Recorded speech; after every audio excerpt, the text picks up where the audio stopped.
Notre partage d'aujourd'hui aura comme thème « Pourquoi ma foi ne me transforme-t-elle pas ?»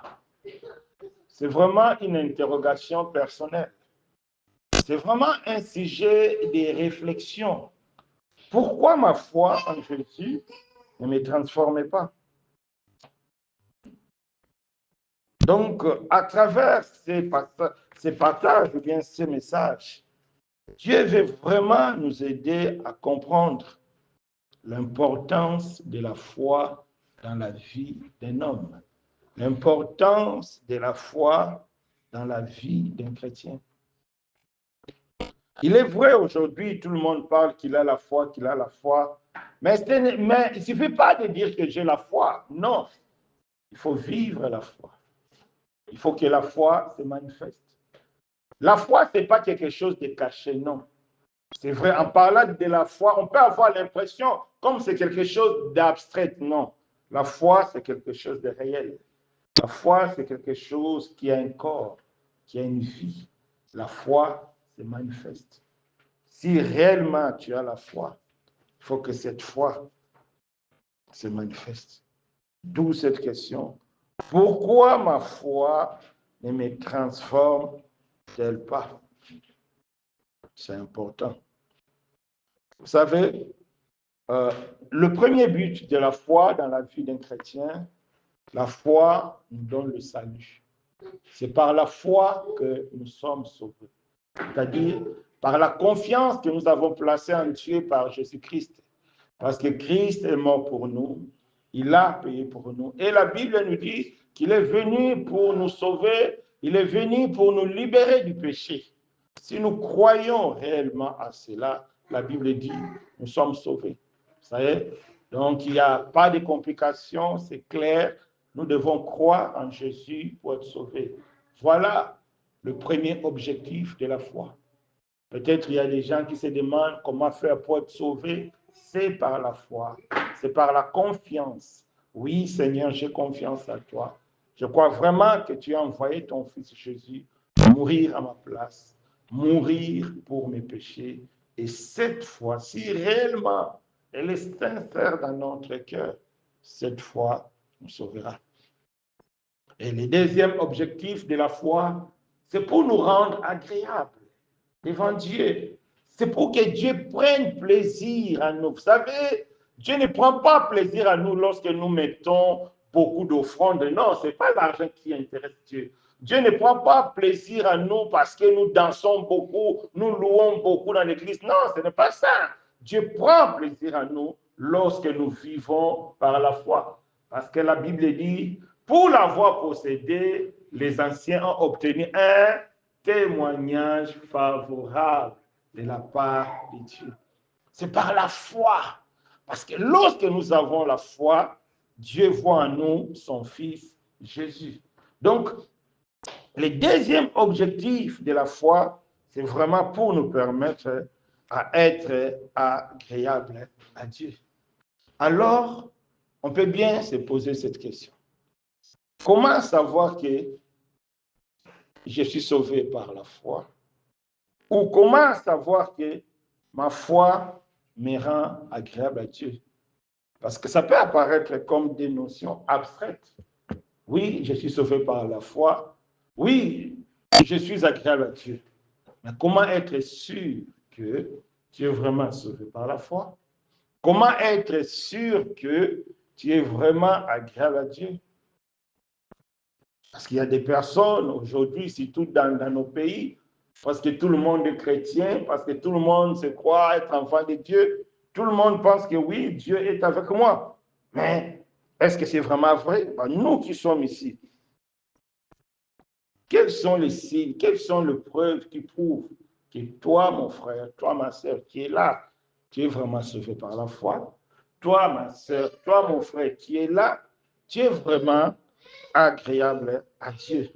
Voilà, comme je dis, c'est vraiment un sujet de réflexion. C'est important.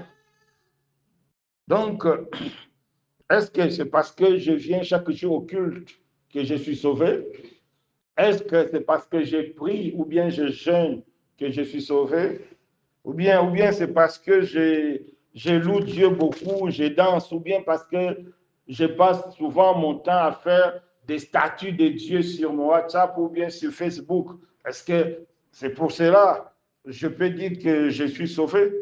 Je pense que la réponse est non. La réponse est vraiment non. Alors, il y a un élément déterminant qui peut nous donner une certitude que je suis sauvé, que j'ai une foi qui m'a sauvé et que j'ai une foi qui me rend agréable à Dieu. Cet élément de certitude n'est rien d'autre que lorsque tu as une foi vivante. Parce que si réellement tu as une foi vivante, là tu peux dire que oui, je suis sauvé. Là tu peux dire que je suis agréable à Dieu. Parce que la Bible aussi nous met en garde. Il y a aussi une foi vaine. On peut voir ça dans 1 Corinthiens 15, verset 1, 2. Si on peut lire ça vite, chacun de nous prend sa Bible. 1 Corinthiens, 1 Corinthiens, 1 Corinthiens, 1 Corinthiens 15, de 1 à 2.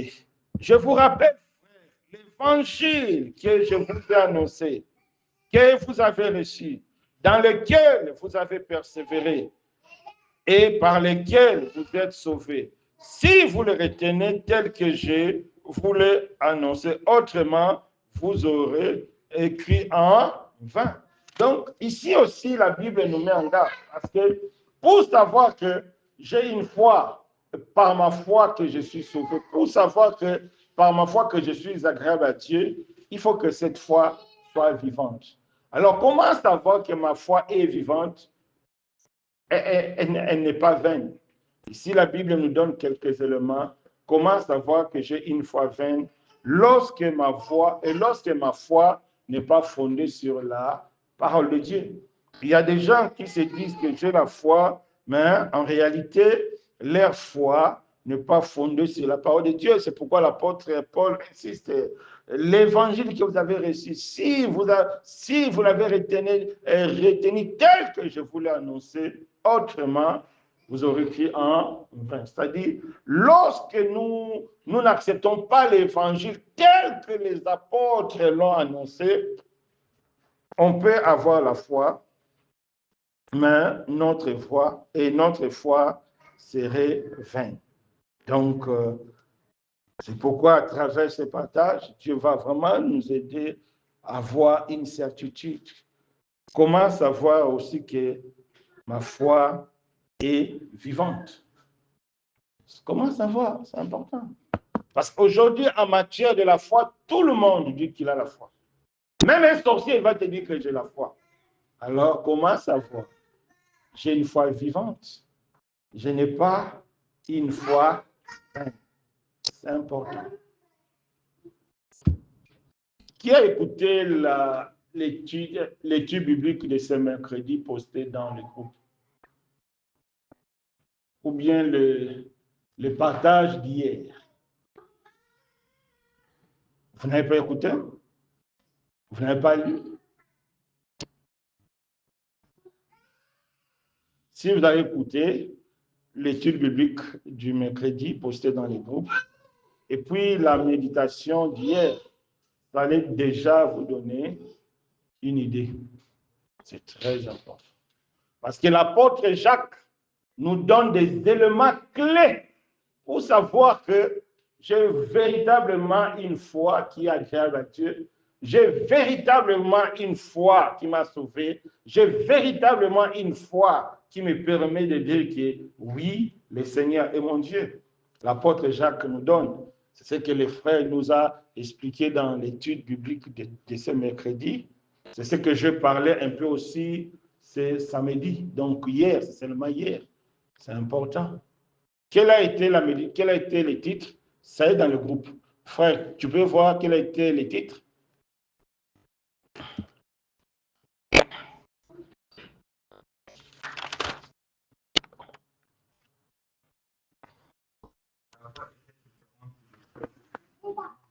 ta foi est-elle différente de celle des démons? Ça ne vient pas de moi, ça vient de l'apôtre Jacques.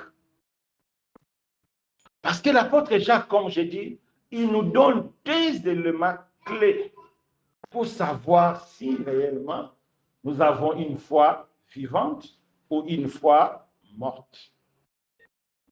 Quel est le premier élément que l'apôtre Jacques nous a donné? On va voir ça dans le livre de Jacques 1, verset 19, ce qui est la base de notre méditation d'hier. Jacques 1 et Jacques 2, verset 19. Prenons nos Bibles. C'est important de prendre nos Bibles. Jacques 2, verset 19. Jacques 2, verset 19. Jacques 2, verset 19. C'est important de prendre la Bible. Jacques 2, verset 19. Qu'est-ce que la Bible nous dit? Tu crois qu'il y a un seul Dieu, tu fais bien. Les démons le croient aussi et ils tremblent. Oui, mais c'est un peu bizarre. Hein? Jacques dit, tu crois qu'il y a un seul Dieu, tu fais bien. Tu crois que Dieu existe et tu fais bien. Tu crois parce que tu crois, tu fais bien. Mais Jacques a dit encore, attention, mais il y a aussi les démons qui croient. Il y a aussi les démons qui croient à l'existence de Dieu. Et même ils tremblent. Peut-être toi-même, tu ne trembles pas. Mais les démons tremblent. Mais pourquoi Jacques nous parle de ces deux types de foi? Pourquoi Jacques fait l'opposition de ces deux types de foi? Ce n'est pas un hasard. C'est tout simplement pour nous faire comprendre que avoir la foi ne veut pas dire confesser seulement de la bouche que oui, moi j'ai la foi, j'ai la foi, j'ai la foi. Non. Si c'est seulement pour dire que j'ai la foi, donc j'ai la foi, les démons aussi peuvent dire qu'ils ont la foi. Alors, quelle est la différence entre ta foi et la foi des démons? Tu as la foi. Hein? Tu as dit tu as la foi, non? Jacques a dit les démons aussi ont la foi. Alors, quelle est la différence entre leur foi et ta foi? Parce qu'ils sont des démons. Nous sommes des enfants de Dieu. Quelle est la différence? Et pourquoi Jacques a pris cette opposition? C'est seulement pour nous faire comprendre que notre foi ne peut pas se limiter seulement par de simples mots.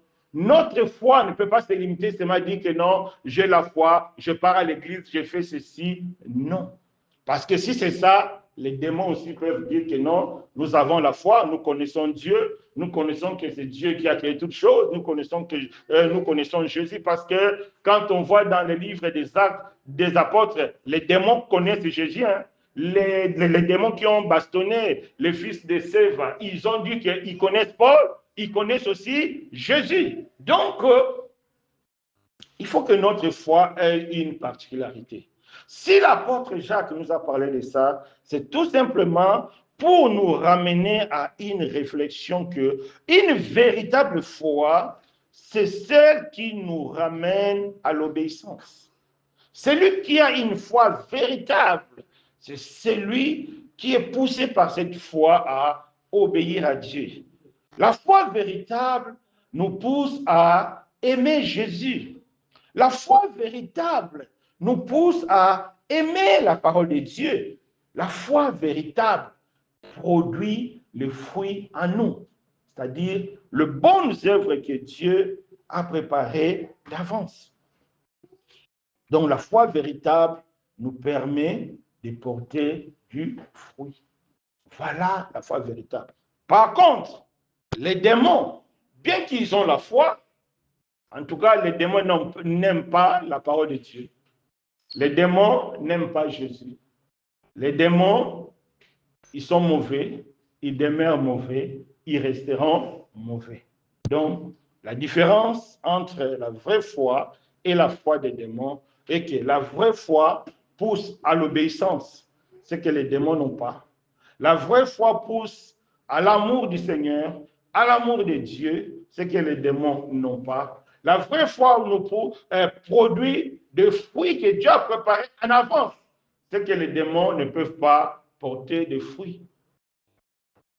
Donc, en réalité, la vraie foi, c'est la foi qui nous transforme. Comment savoir que j'ai la foi? Parce que ma foi me transforme. C'est-à-dire, la foi produit le fruit, la foi produit les œuvres. C'est ce que l'apôtre Jacques a mentionné dans Jacques 2, verset 26. Quelqu'un peut lire? Jacques 2, verset 26. Qu'est-ce que la Bible nous dit? Jacques 2, verset 26. Qu'est-ce que la Bible nous dit? Comme le corps semblable, Oui. le même. Donc, la Bible dit quoi? Comme le corps sans âme est mort, donc la foi sans les œuvres, c'est une foi morte. Les œuvres, c'est quoi? C'est le fruit de l'esprit que nous manifestons. C'est la vie de Jésus-Christ que nous manifestons. Pourquoi ma foi ne me transforme-t-elle pas? Parce qu'elle est morte. Celui qui a une foi morte ne sera jamais transformé. Parce qu'un autre objectif de la foi que Dieu nous donne par Jésus, c'est pour que nous soyons transformés à l'image de Christ. Voilà, mes bien-aimés. Comment savoir que j'ai une bonne foi? Si j'ai une foi vivante, une foi qui porte des fruits, qui porte les œuvres.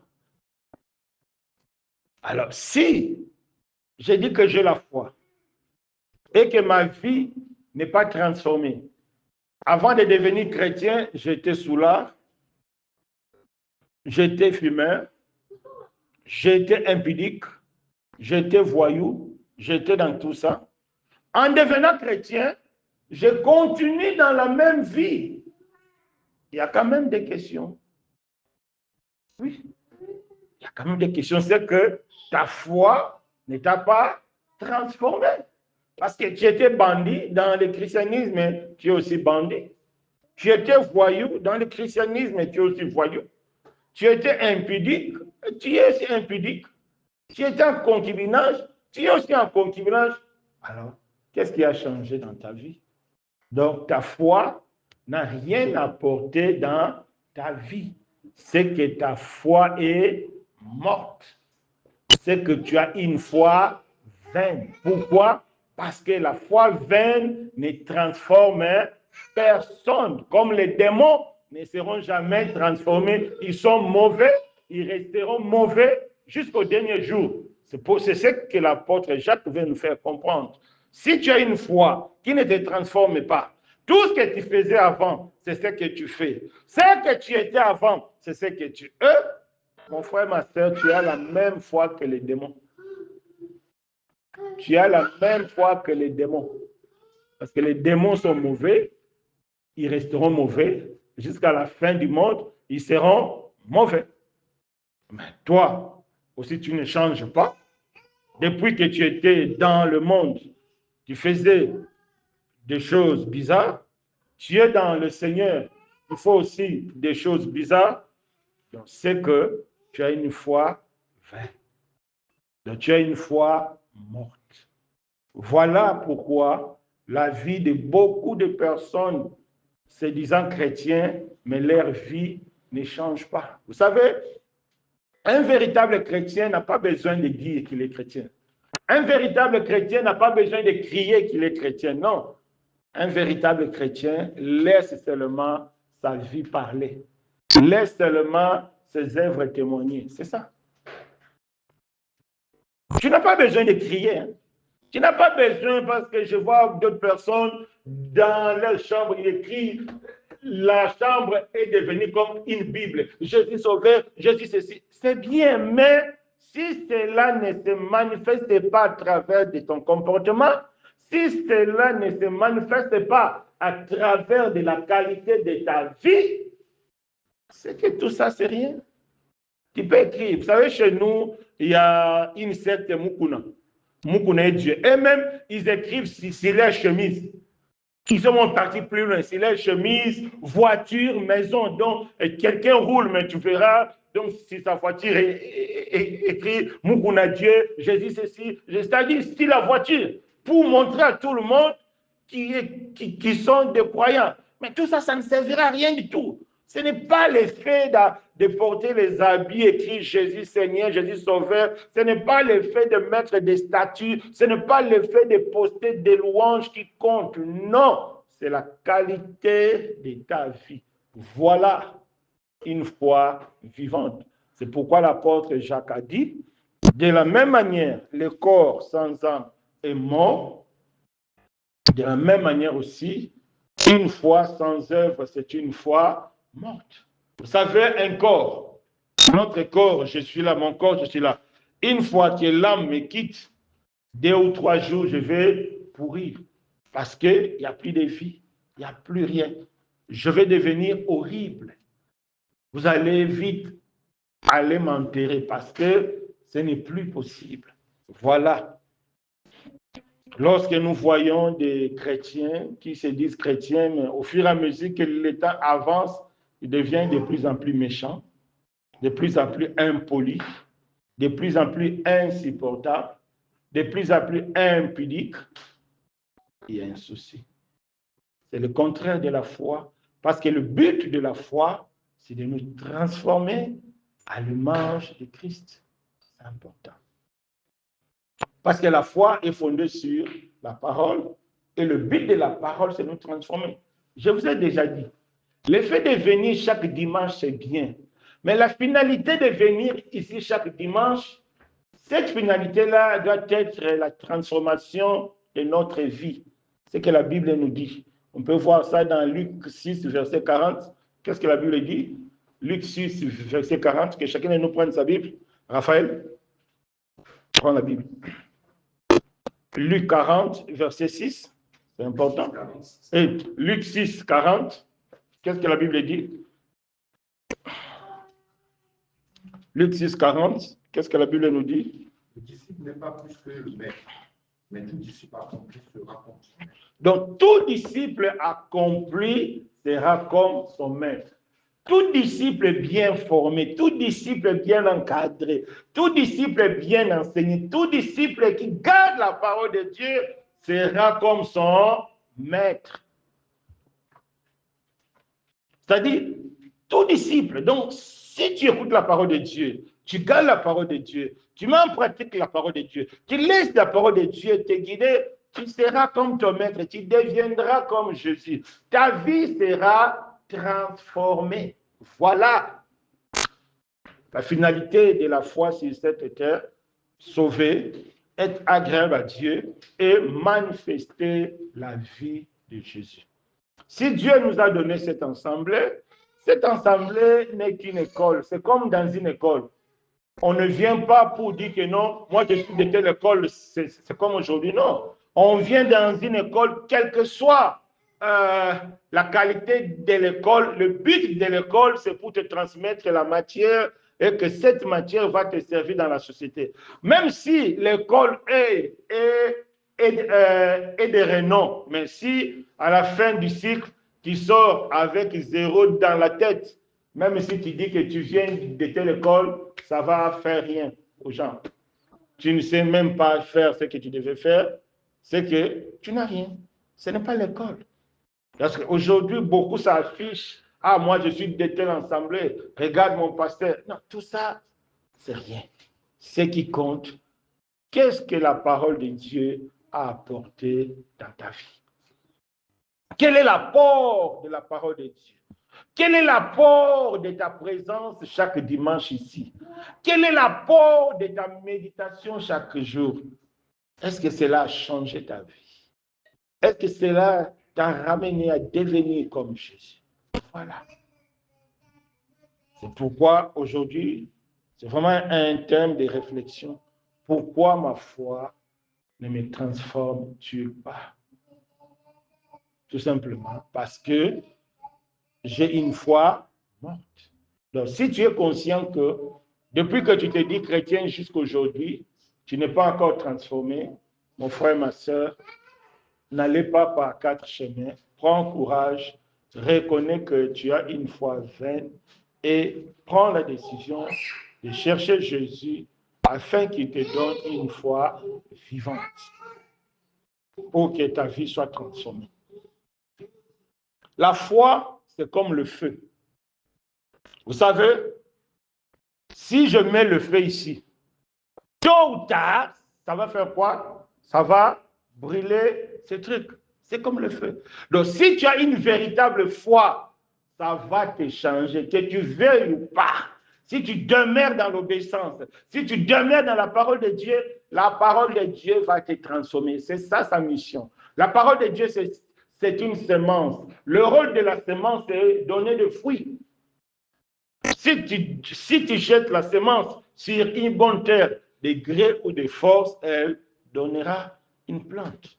Parce que l'environnement est propice. Voilà, mes bien-aimés, ce que l'apôtre Jacques vient nous faire comprendre. Si réellement nous avons une foi véritable, cela va produire en nous de bonnes œuvres. Cela va produire en nous le fruit. Alors, si dans notre vie, nous sommes conscients que malgré les études, malgré la prière, malgré les jeûnes, notre vie ne change pas, c'est que nous avons une foi morte, nous avons une foi vaine. Que Dieu nous aide. Alors, quels sont les éléments qui détruisent notre foi? Ou bien, quels sont les éléments qui font que notre foi devienne morte? Il y a 4 éléments qui détruisent notre foi. Il y a 4 éléments qui font que notre foi devienne morte ou bien ça reste toujours morte. Le premier élément, prenons nos Bibles. Dans le livre de Marc 7, versets 6 à 13. Donc, nous allons voir les 4 éléments. Marc 7, 6 à 13. Prenons nos Bibles. Marc 7, là, nous allons voir le premier élément qui détruit notre foi. Le premier élément qui empêche que notre foi soit vivante. Marc 7.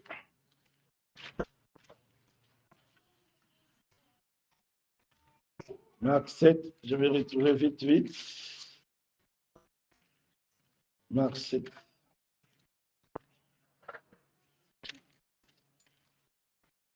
Versets 6 à 13. Écoutons la parole du Seigneur. Jésus leur répondit, hypocrite, Ésaïe a bien prophétisé sur vous, ainsi qu'il est écrit. Ce peuple m'honore de lèvres, mais son cœur est éloigné de Dieu. C'est en vain qu'il m'honore, en donnant des préceptes qui sont des commandements humains. Vous abandonnez le commandement de Dieu et vous observez la tradition des hommes. Il leur dit encore, vous anéantissez fort bien le commandement de Dieu pour garder votre tradition. Car Moïse a dit, honore ton père et ta mère. Et dit, c'est lui qui maudira son père ou sa mère sera puni de mort. Mais vous dites, si un homme dit à son père ou à sa mère, c'est dont j'aurais pu t'assister et corban, c'est-à-dire une offrande à Dieu. Vous ne vous laissez plus rien faire pour son père ou pour sa mère. Amen. Je ne sais pas si vous avez compris. Vous avez compris? C'est quoi? Quel est l'élément qui anéantit la foi? Quel est l'élément qui rend notre foi morte? C'est lorsque nous remplaçons la parole de Dieu par nos traditions, par nos paroles des hommes, par la doctrine des hommes. La foi devient morte. Parce que la foi n'est alimentée que par la parole de Dieu. Une fois on enlève la parole de Dieu, la foi devient morte. C'est important. Vous savez, c'est ça qui est le danger de l'Église aujourd'hui. Aujourd'hui, il y a trop de traditions des hommes dans nos églises, trop de coutumes, trop de doctrines des hommes dans l'Église. Malheureusement, les chrétiens ne prennent pas le temps d'examiner. Les chrétiens ne prennent pas le temps de vérifier est-ce que c'est vraiment ça ce que Dieu a dit ou bien c'est pas ça. Les gens acceptent, les gens acclament, les gens sont contents, mais ce sont des commandements d'hommes, ce sont des préceptes humains qui ne vont rien produire dans la vie. C'est pourquoi Paul a dit, si vous ne retenez pas l'évangile tel que je vous l'ai dit, votre foi serait vaine. Donc, la parole de l'homme, la doctrine des hommes ne fera pas de toi un bon chrétien. Tu seras un chrétien charnel. Tu seras un chrétien qui va se conformer au temps présent. C'est pourquoi aujourd'hui, vous voyez d'autres, surtout des chantres chrétiens. Un chantre chrétien avec des locks, garçon, avec des locks, avec des cheveux longs. Quand tu dis que non, c'est pour attirer les païens. Est-ce que la Bible nous dit de créer des méthodes pour attirer des païens? Ça, c'est des hommes qui ont dit ça. C'est des hommes. Est-ce que la Bible nous donne une méthode pour attirer les païens, pour attirer les musulmans, pour attirer ceci? Non. La Bible nous dit allez annoncer l'évangile. Ce n'est pas à nous de créer des méthodes. Quelqu'un m'a dit que non, je laisse ça parce que lorsque les païens vont me voir, ils vont vraiment savoir que non, moi aussi je suis parmi eux et moi je veux profiter pour annoncer l'évangile. Non, ça, c'est les préceptes humains. On n'a pas vu ça dans la Bible. Non. Quand la Bible dit, parmi les païens, je suis païen, non pas pour vivre comme les païens, non. C'est rester ensemble avec eux, c'est pour annoncer l'évangile. C'est important. C'est pourquoi il y a trop de scandales. C'est important. Donc nous ne devons jamais remplacer la parole de Dieu par la doctrine des hommes. Je crois hier et avant-hier, je suis dans un groupe. Alors, une personne avait posé la question. La personne est vraiment dans des faiblesses sexuelles. Il a posé la question, comment faire pour abandonner cette pratique et pour quitter cela. Et il y a une sœur qui est là, elle a répondu que non, parce que pour abandonner, il faut passer par la délivrance. Mais avant de passer par la délivrance, il faut confesser tout ce que tu as fait dans le passé. Et le frère a avoué les erreurs qu'il a fait dans le passé. Et parmi les erreurs, il avait commis un inceste avec sa sœur. Il dit que non, il faut passer par la délivrance. Moi, je l'écris, ma sœur. Nulle part dans la Bible, on a vu que pour abandonner le péché, il faut passer par la délivrance. Bien que ça peut bien sonner, la personne a fait l'inceste, il faut qu'il passe par la délivrance. Mais c'est faux. Si, parce que lui, dans son passé, il a fait l'inceste, bien qu'il est chrétien, mais il faut qu'il passe dans la délivrance pour que Dieu enlève ces péchés-là. C'est que Christ est mort pour rien. Quelle est la différence entre l'inceste et mentir? Si on doit passer quelqu'un dans la délivrance parce qu'il a commis l'inceste lorsqu'il était païen, donc il faut faire passer tout le chrétien dans la délivrance. Parce qu'ils ont menti, parce qu'ils ont volé, c'est la même chose. Voyez de telles doctrines. Il faut passer par la délivrance. Non. J'ai dit, ça n'existe nulle part dans la Bible. C'est notre foi en Jésus.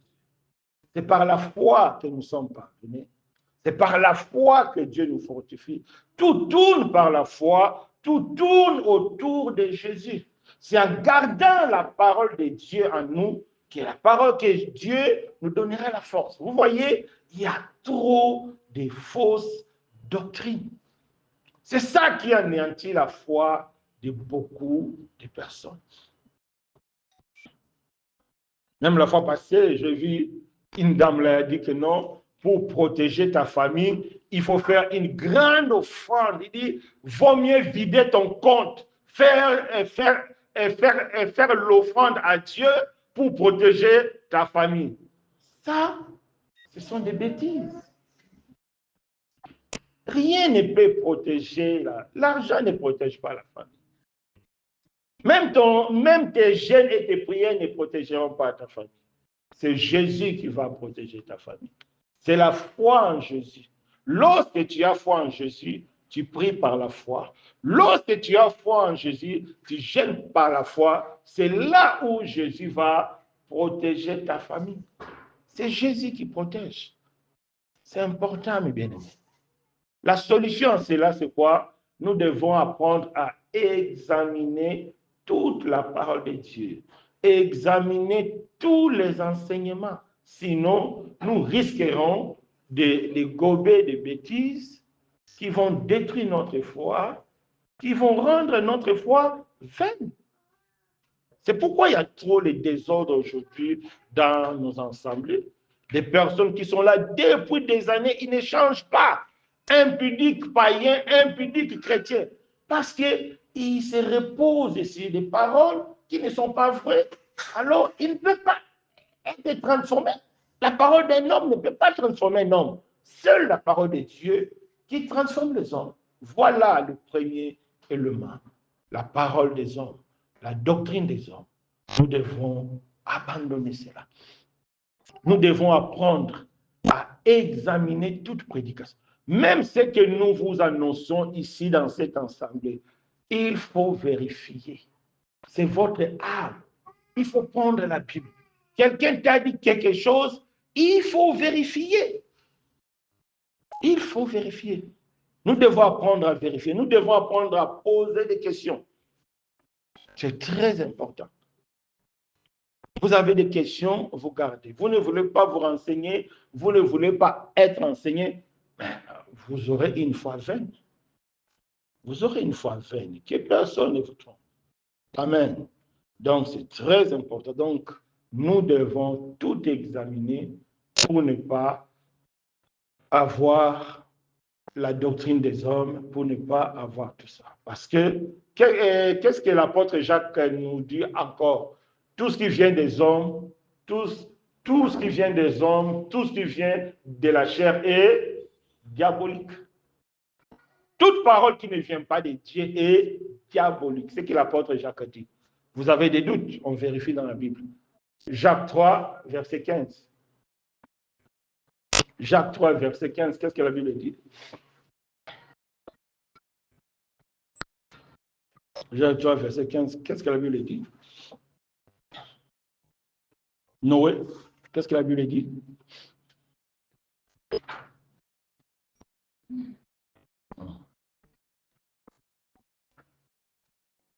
Qui a trouvé? Noé est là. Cette sagesse est un point, celle qui vient d'en Diabolique. Si une sagesse ne vient pas d'en haut, c'est-à-dire ne vient pas de Dieu, elle est diabolique. Elle est terrestre, elle est humaine. Même si ça peut être beau à écouter, non, c'est diabolique. C'est très diabolique. Parce que c'est la parole de Dieu qui a une puissance. La parole des hommes n'a pas de puissance. Si vous faites confiance aux paroles des hommes, ça va vous détruire. C'est pourquoi la Bible dit, mon peuple est détruit faute de connaissance. C'est important. Donc, à partir d'aujourd'hui, apprenons vraiment à examiner tout message, à examiner tout enseignement, à examiner toutes choses, parce qu'il y a beaucoup de pratiques. Un jour, une sœur qui priait avec nous, je suis parti chez elle, elle m'a parlé comment elle avait amené une grande bouteille d'huile d'onction, huile d'olive. Donc, tu vas voir, donc chez elle, donc elle a fait des petites croix comme ça avec huile d'onction, c'est qu'elle appelle huile d'onction, des petites croix comme ça. Donc, pour elle, c'est ça sa protection. J'ai dit, ma sœur, ça, c'est inutile. La fille a fui, hein. La sœur en question avait fui l'ensemble parce que j'avais dit que non, huile d'olive, tout ça, c'est rien. Et puis, en regardant la Bible, vous allez voir nulle part que la Bible dit huile d'olive, c'est huile d'onction. C'est faux. La Bible n'a jamais dit ça. La Bible n'a jamais dit ça. Huile d'onction dans la Bible, c'est un mélange, je crois, de 4 produits. Parmi les produits, il y a olive, il y a huile d'olive, mais il y a d'autres produits pour faire huile d'onction. Et la Bible est claire. Dieu a dit à Moïse, après ici, personne n'a le droit de reproduire huile d'onction. La Bible même interdit la reproduction d'huile d'onction. C'est interdit. Allez voir Exode 20. C'est interdit de reproduire. La seule fois que Moïse a fait, Dieu a dit, c'est fini, il n'y aura plus d'huile d'onction. Lorsque le Seigneur nous dit, si quelqu'un est malade, oindre d'huile, on n'a pas d'huile d'onction. On a dit huile. C'est tout. La Bible est claire. Eau bénite, tout ça, c'est ça les choses des hommes. C'est ça qui détruisent la foi. Par exemple, pour la sœur, sa protection, c'est quoi? C'est les petites croix qu'elle a mis avec huile d'olive là. C'est ça sa protection. Satan viendra bien te bouffer avec ça. Il vient te bouffe bien même. L'huile là, elle te fait griller avec, elle te mange. Oui. Oui. Moi, je connais bien une sœur. Elle est venue chez moi. On a prié. Dieu l'a délivrée des démons. Maintenant, la sœur a passé beaucoup de temps sans mariage. Elle est venue chez moi, un peu de conseils mariage. Donc, elle a vu que mes conseils, pour elle, ça ne m'a pas. Elle est partie à Casa chercher une prophétesse. On l'a demandé de l'huile et le sel. Je dis, prends l'huile et le sel. On va bien te préparer avec là-bas. Non, c'est ça le parole des hommes. Rien ne peut te protéger que la foi en Jésus. Pas autre chose. Que Dieu nous fasse grâce. Le deuxième élément qui détruit notre foi, il y a 2, il y a 3, il y a 4. Donc, les 3 autres là, nous allons voir ça dans la parabole du semeur. Prenons nos Bibles, la parabole du semeur. Matthieu 13. La parabole du semeur. Matthieu 13, la parabole du semeur.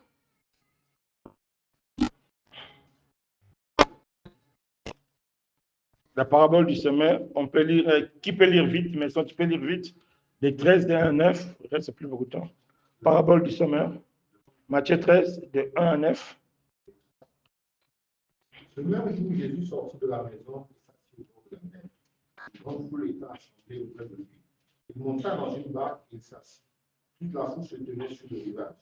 Il leur parla en parabole sur beaucoup de choses et il dit. Un semeur sortit pour semer. Comme il semait, une partie de la semence tomba le long du chemin. Les oiseaux vinrent et la mangèrent. Une autre partie tomba dans les endroits pierreux, où elle n'avait pas beaucoup de terre. Elle leva aussitôt parce qu'elle ne trouva pas un sol. Mais quand le soleil parut, elle fut brûlée et sécha faute de racines. Une autre partie tomba parmi les épines. Les épines montèrent et l'étouffèrent. L'autre partie tomba dans la bonne terre. Elle donna du fruit, un grain, 100, un autre 60, un autre 30. Amen. Qui a des oreilles. Amen. Ici, le Seigneur nous donne une figure. Il dit, il nous donne 4 images. Parmi les images, les 3 premières images, ça n'a pas donné de fruits. Ça n'a rien donné. C'était stérile. On a vu le premier élément, c'est la doctrine des hommes. Le deuxième élément, c'est ce qu'on peut prendre la première image ici. Qu'est-ce que la Bible nous dit? La Bible nous dit c'est un semeur qui jette. Donc, en sortant, la semence est tombée en cours de route et les oiseaux sont venus manger. Maintenant, dans l'explication, qu'est-ce que le Seigneur nous a dit? Faute de temps, on ne peut pas tout lire. Qu'est-ce que le Seigneur nous a dit? Ça représente des personnes qui écoutent la parole de Dieu. Mais une fois écouté la parole de Dieu, après, Satan vient enlever cette parole. Pourquoi Satan enlève la parole? Pour que cette parole ne produise pas du fruit. Voilà. Pourquoi beaucoup de personnes n'ont pas de foi véritable? Ils ont une foi vaine parce qu'ils ne gardent pas la parole de Dieu. Une fois écouté la parole de Dieu, Satan vient enlever cette parole. Maintenant, on va se poser la question, mais pourquoi il y a des personnes particulières que Satan vient seulement enlever la parole dans leur vie? C'est que ces personnes-là aussi manifestent certaines particularités. Quelles sont les particularités qui poussent Satan à venir enlever la parole de Dieu? Première particularité, c'est quoi? C'est qu'il y a des personnes, dès qu'ils écoutent la parole de Dieu, ça entre ici, ça sort. C'est-à-dire, ils ne sont pas intéressés. Des fois, ils écoutent la parole de Dieu seulement par respect. Tu le parles de Dieu, il dit oui, oui, mais en réalité, c'est par respect seulement, il t'écoute. Son cœur n'est pas intéressé à ça. Lorsque tu écoutes la parole de Dieu et que ton cœur n'est pas intéressé, ça donne à Satan le droit de venir enlever.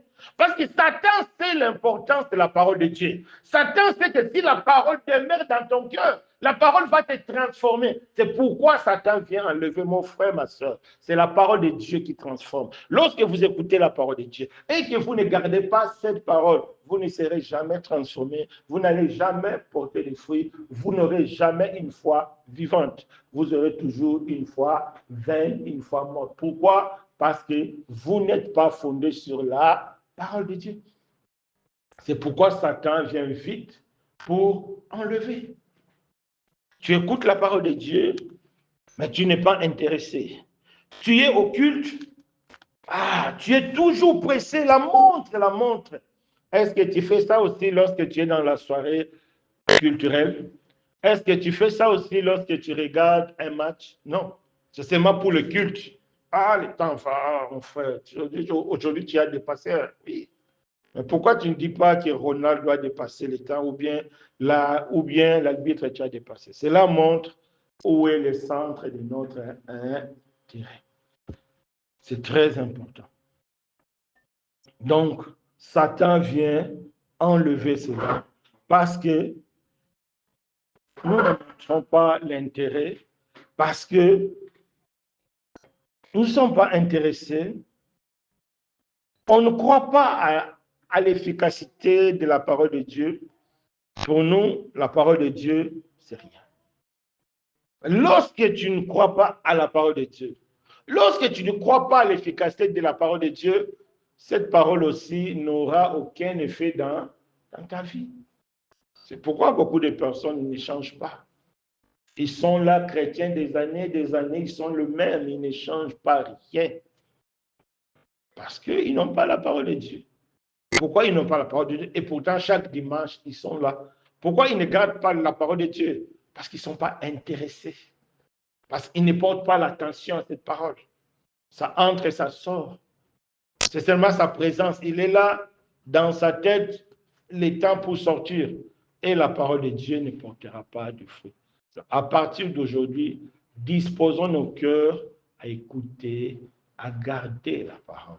C'est très important. Faisons comme les chrétiens de Béret. Qu'est-ce que la Bible nous dit? Après le culte, ils retournaient à la maison, ils vérifiaient pour voir ce qu'on les a enseigné, si c'est vraiment exactement ce que la parole de Dieu dit. Est-ce que vous faites cela? C'est important. Il faut aller vérifier. Si vous ne vérifiez pas, comment vous allez savoir? Si vous ne vérifiez pas, c'est que ça ne t'intéresse pas. C'est important, mes bien-aimés. Donc, à partir d'aujourd'hui, disposons nos cœurs. Lorsque notre cœur est disposé, Satan n'aura pas la capacité ou bien la possibilité de venir arracher la parole. Parce que lorsque nos cœurs est disposé, c'est Dieu lui-même qui garde, c'est la grâce de Dieu qui nous garde et cela produira des effets. Voilà le deuxième élément qui rend notre foi morte. Notre foi sans fruit, c'est lorsque nous ne sommes pas intéressés à écouter la parole de Dieu, lorsque la parole de Dieu ne nous dit rien, nous ne croyons pas à l'efficacité de la parole de Dieu, nous ne croyons même pas à la fidélité de Dieu. Si tu ne crois pas à la fidélité de Dieu, si tu ne crois pas à l'efficacité de la parole de Dieu, cela aussi ne produira pas de fruits. C'est très important.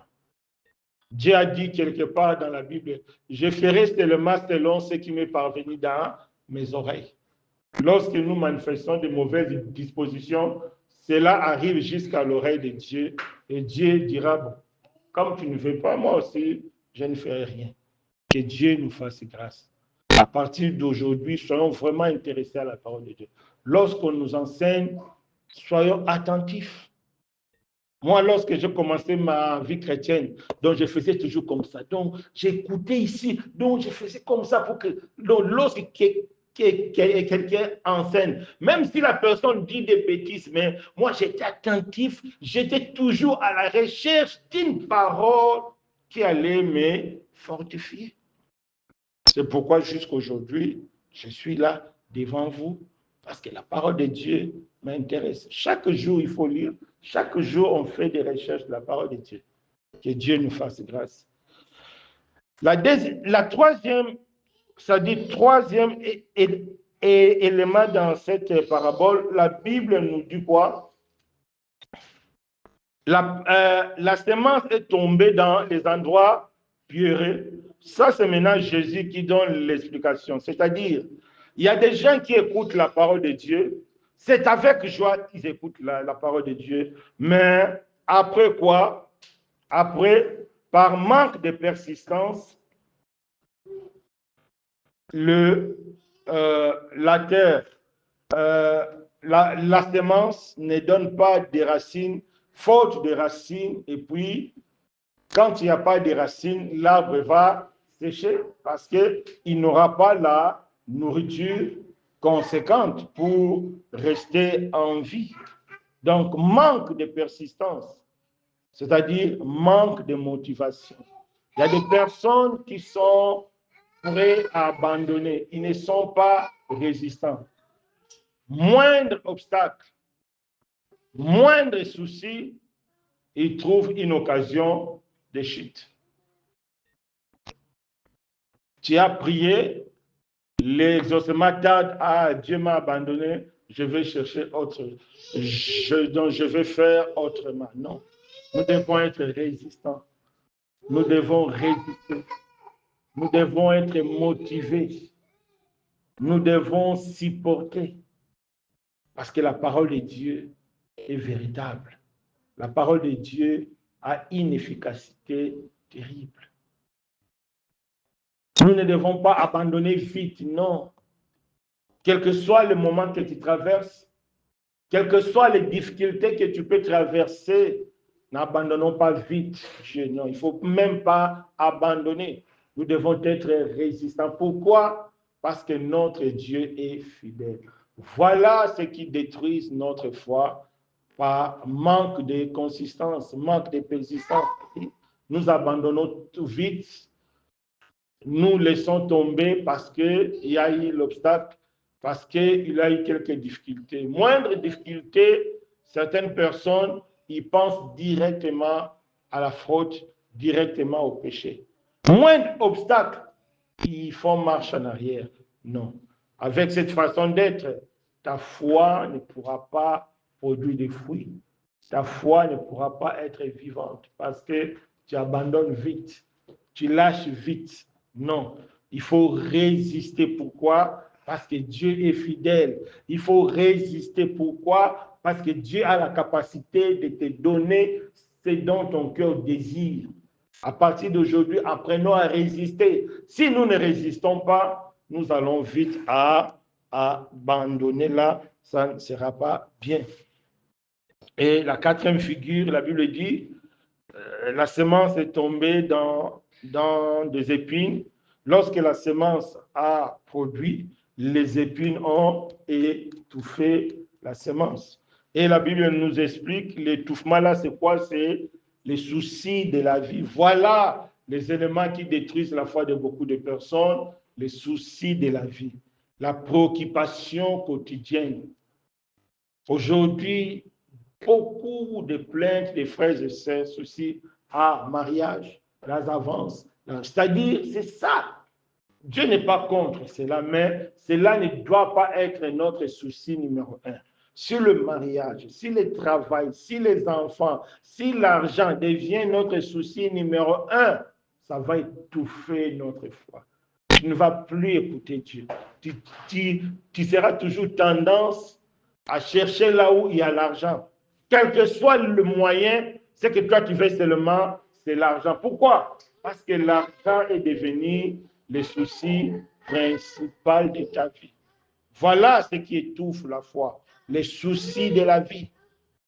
Ah, l'autre est marié, l'autre est ceci, l'autre c'est ça, moi je n'ai rien, Seigneur, Seigneur, je n'ai rien. On a tendance à frauder, on a tendance à changer les chemins. Voilà ce qui étouffe la foi de beaucoup de personnes, les soucis de la vie. Quelle est la solution? C'est la confiance en Dieu. C'est Dieu qui est le maître. C'est Dieu qui dessine tout. C'est Dieu qui peut tout nous donner. C'est Dieu qui peut tout. Il n'y a que lui qui peut tout. C'est très important.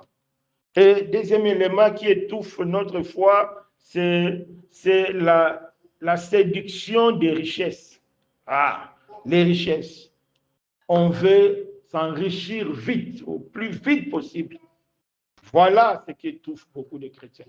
C'est pourquoi aujourd'hui, il y a beaucoup de témoignages des chrétiens qui sont partis voir le magicien, le marabout. Pourquoi? C'est les soucis de la richesse.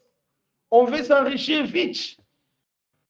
Combien de témoignages allaient sur Internet des pasteurs qui sont partis voir des féticheurs parce qu'il va avoir une grande église, une église de 1000 personnes, 10 000 personnes, 11 000 personnes. Et ils partent voir le féticheur. C'est ça. Les soucis, c'est-à-dire la séduction des richesses. On veut être riche, on veut être populaire. C'est ça qui étouffe la foi. C'est ça qui rend notre foi stérile, notre foi morte. Parce que on veut s'enrichir vite. On ne veut pas attendre le temps de Dieu. On ne veut pas marcher selon la parole de Dieu, mais on veut prendre n'importe quel chemin pour arriver à notre fin. En prenant n'importe quel chemin pour arriver à notre fin, ce chemin-là détruit notre foi. Ce chemin-là renverse notre foi. Ce chemin-là rend notre foi stérile, rend notre foi morte. C'est pourquoi beaucoup de chrétiens, leur vie ne change pas, parce qu'ils ont une foi morte, parce qu'ils sont dans les soucis de la vie, ils sont dans les soucis de la richesse. Il y a des gens qui sont prêts à faire n'importe quoi pour réussir. Il dit oui, j'ai pris, mais pour ça là, il est prêt à faire n'importe quoi. Non. Dieu est le maître de toutes choses. Voilà les 4 choses qui nous empêchent à grandir. Voilà les 4 choses qui empêchent notre foi à nous transformer. Tradition des hommes. Lorsque la parole de Dieu ne nous intéresse pas. Lorsque nous ne sommes pas persévérants. Et 4e élément, les soucis de la vie et les soucis de la richesse. Alors, quelle est la solution? C'est la 4e figure qui est dans la parabole du semeur, c'est-à-dire une bonne terre qui donne 30, 60 et 100. C'est quoi la bonne terre? La bonne terre, c'est le cœur disposé à écouter Jésus. C'est le cœur disposé à dépendre de Jésus. Voilà ce qui nous fait défaut. Nous refusons de dépendre à Jésus. Il y a des gens qui prient, qui gênent, qui font tout, mais ils ne veulent pas dépendre de Jésus. Ils veulent faire d'eux-mêmes. Non. C'est la dépendance à Jésus qui permettra à notre foi de grandir parce que c'est lui qui fait grandir la foi. La Bible dit, ayant le regard sur Jésus, c'est lui qui est le créateur et le consommateur de la foi. Nous devons faire confiance à Jésus. Nous devons regarder Jésus. Nous devons tourner nos regards sur Jésus. C'est important. C'est le regard sur Jésus qui va porter le fruit. C'est le regard sur Jésus qui va nous donner la force. C'est le regard sur Jésus qui va nourrir notre foi. Ayons le regard sur Jésus. Mes bien-aimés, pourquoi ma foi ne me transforme-t-elle pas? Parce qu'elle est morte. Pourquoi la foi est morte? À cause de ces 4 éléments-là. Alors, comment faire pour avoir une foi vivante? Comment faire pour avoir une foi qui porte des fruits? C'est l'attachement à Jésus. c'est la confiance à Jésus, c'est accepter de perdre pour Jésus, accepter de renoncer pour Jésus. Et là, vous allez voir comment vous allez porter des fruits, comment votre vie sera transformée parce que vous êtes dépendant de Jésus. Seule la dépendance à Jésus-Christ qui est l'élément moteur, l'élément principal pour nous aider. Et c'est important. Étant jeune, moi, je vous conseille de dépendre de Jésus. Pourquoi? Parce que c'est Jésus qui a votre avenir entre ses mains. C'est Jésus qui connaît ce qui est devant. C'est Jésus qui peut vous protéger. De vous-même, vous ne pouvez pas vous protéger. Personne ne connaît ce qui va arriver demain, mais Jésus connaît. Personne ne connaît des gens qui ne veulent pas sa progression, mais seul Jésus connaît. Mais si tu fais confiance à Jésus, il sait comment te guider, il sait comment te protéger, il sait comment te guider. Il sait aussi comment te transformer à son image et tu seras agréable à Dieu. Amen. Donc, attachons-nous à Jésus. Prions.